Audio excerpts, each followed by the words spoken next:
finding new friends while the threat of war looms. Vietnam is a very different country to Australia, but the Prime Minister is finding common ground.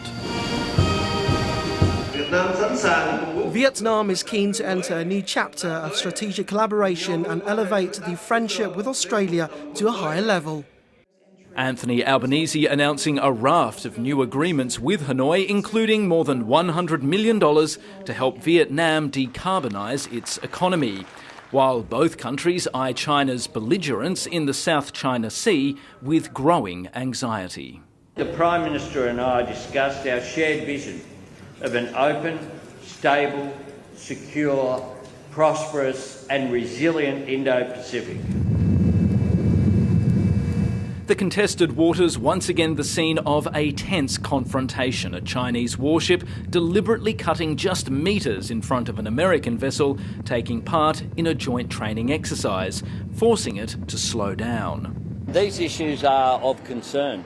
I spoke there about a misadventure or a miscalculation having consequences. We need to make sure that the UN Convention on the Law of the Sea applies. China's defence minister unapologetic, telling the region's top defence forum the US should get out of the South China Sea. They are not here for innocent passage, they are here for provocation. To put it in our way, mind your own business.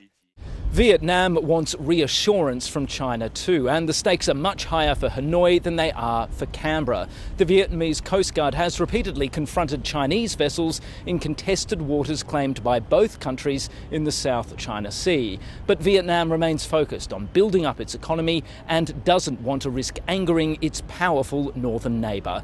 It doesn't want to be drawn into conflict. There you go. Australia is playing the long game and hopes as the commercial and human bonds between the two nations grow, strategic influence might follow. Stephen Jedgetts, ABC News, Hanoi.